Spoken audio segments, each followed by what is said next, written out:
Olá, seja muito bem-vindo. Sou o professor Fernando e essa é a nossa aula de número 15.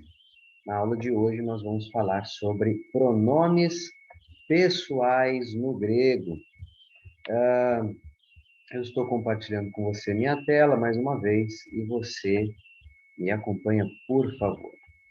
Pronomes são pequenas palavras que servem em lugar de nomes, né, ou substantivos, né? Ou seja, elas substituem, né, o uso do nome ou o uso de um substantivo. Começamos pelos pronomes pessoais, né? Quando eu digo ego blepo, né? Eu vejo ego, né? Que é o pronome eu no grego, ele está substituindo o meu nome, né? Ou se eu disser su blepeiston anthropos, tu vês o homem, ou você vê o homem. Veja que o pronome ele está substituindo o seu nome, né? Ou ainda na frase ego blepo ton onon kai lio auton. Então, veja que aqui nós temos dois pronomes, né? Ego, blepo, eu vejo, o asno, o jumento, o burro, e o solto, né?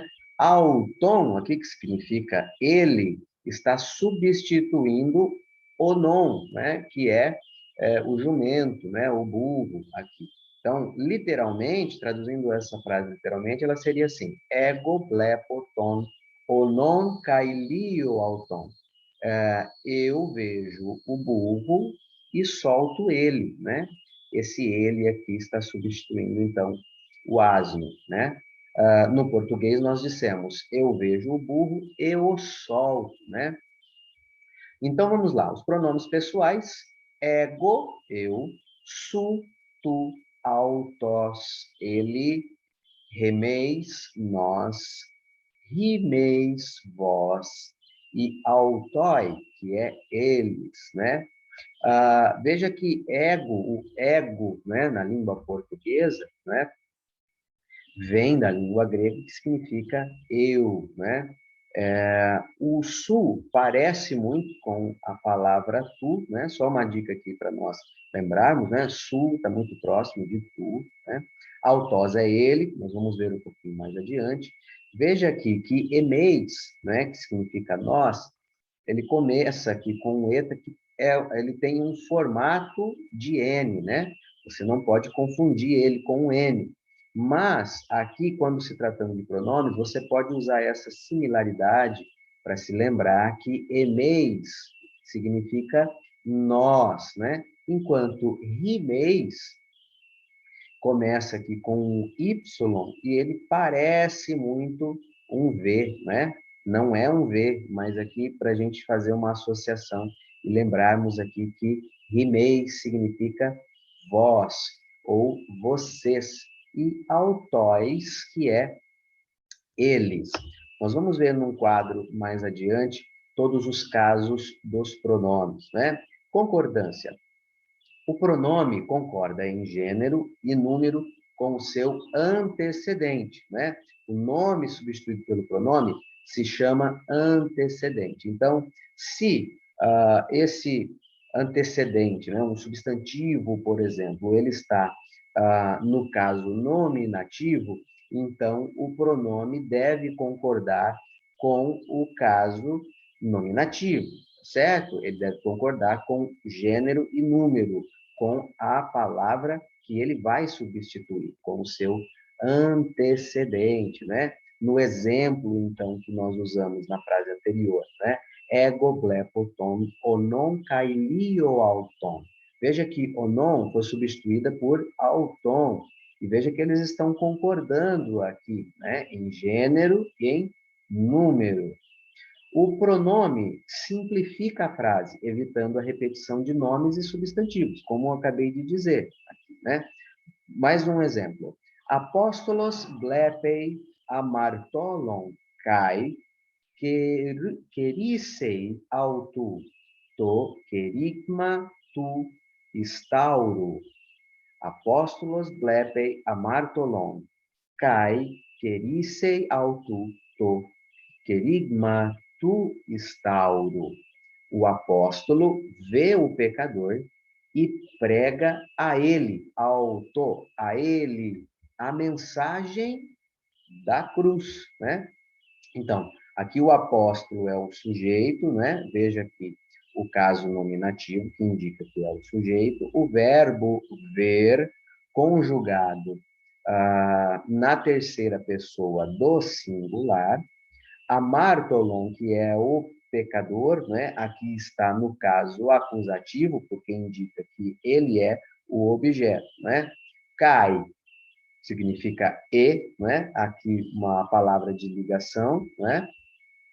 Porque ele está ligando duas ações, a ação de ver e a ação de pregar.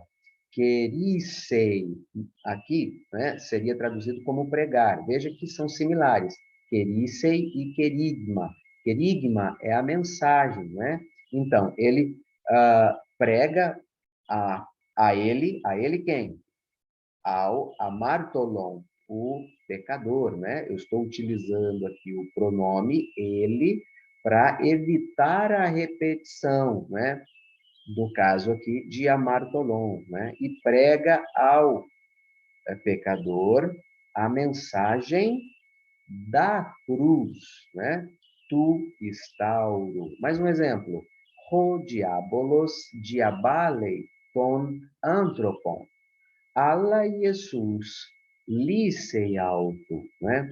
O diabo, né? O acusador, acusa o homem, né? O diabo, o acusador, né? A diabolo significa acusador. O acusador acusa o homem, mas Jesus o livra, né? Mas Jesus livra o homem, livra ele. Esse pronome ele está substituindo então o homem para evitar repetição na frase, né? No português isso também é assim. Então veja, os pronomes eles podem exercer várias funções na frase, né? Funções de sujeito, complemento direto, complemento indireto. Por isso, eles estão sujeitos à declinação, né? E eles obedecem aos 4 casos típicos do grego koiné, que são nominativo, genitivo, dativo e acusativo, né? Nós já vimos isso em aulas passadas. Se você não se lembra, eu aconselho que você reveja aquela aula, certo? Então, como que ficaria os pronomes, né? Ah, a primeira pessoa, né? O pronome, a primeira pessoa no singular nominativo, né? É ego, que significa eu. Como seria o pronome a primeira pessoa no genitivo do singular, né? Emu, né? Ou mu, que significa meu, de mim, né? O primeira pessoa do dativo singular, emoi, que significa a mim. O acusativo da primeira pessoa no singular, emé, que significa mim. Então, aqui tem uma nota, né, para nós lembrarmos aqui, ó, esse M de emu, emoi e emé, ele é semelhante ao M, né, no português, né, para nós lembrarmos aqui, então, de meu, mim, né, a mim, perfeito? Então, só uma notinha aqui para nos ajudar a decorar aqui o uso dos pronomes, tá certo? A segunda pessoa do singular no nominativo, su, significa tu, né? A segunda pessoa do genitivo singular, su, que significa teu, de ti, soi, a ti e se, ti. A terceira pessoa, então, do singular, autós, ele, autu, dele, auto, a ele, auton, ele. A primeira pessoa do plural no nominativo, emeis, que é nós. A primeira pessoa do plural no genitivo, emon, nosso, de nós. O dativo, emim, a nós. e emas, nós, né? Utilizando aqui, então, aquela dica que o eta, sendo similar ao M, faz nos lembrar, né, que emeis é nós, né? A segunda pessoa do plural no nominativo, rimeis, vós. Segunda pessoa do plural genitivo, rimon, vosso, de vós. O dativo, remim, rimim, a vós, e rimás, vós. A terceira pessoa no plural nominativo, autói, eles, auton, deles, autóis, a eles, autós, eles.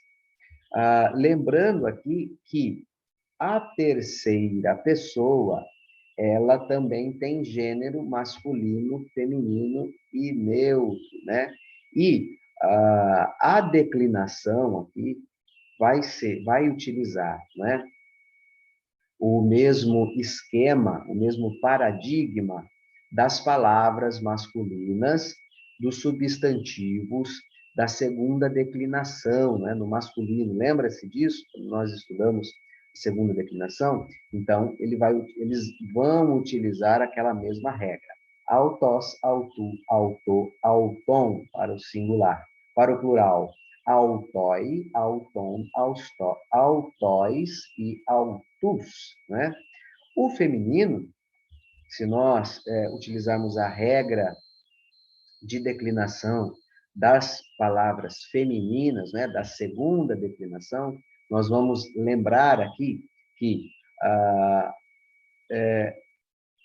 auté é uma palavra cuja raiz termina em consoante. Lembra-se disso? Nesse caso, então, a palavra ela vai finalizar com o eta, tá vendo? E nós vamos seguir o mesmo esquema de declinação, certo? O mesmo paradigma dos substantivos femininos da primeira declinação, com palavras cuja raiz terminam com consoante. Vai ficar assim: auté, autés, auté, autem, no plural, autai, auton, altais e altas. E o neutro também vai utilizar, conforme nós aprendemos, nos substantivos neutros da segunda declinação, né? Vai ficar autó, autu, auto, autó, no plural, alta, auton, autóis e alta, certo? Nós vamos utilizar as mesmas regras que nós utilizamos para a declinação dos substantivos que nós já vimos, certo? Meu querido, então nós ficamos por aqui. Um forte abraço a você, que Deus o abençoe e eu espero vê-lo novamente em outra oportunidade. Fiquem com Deus.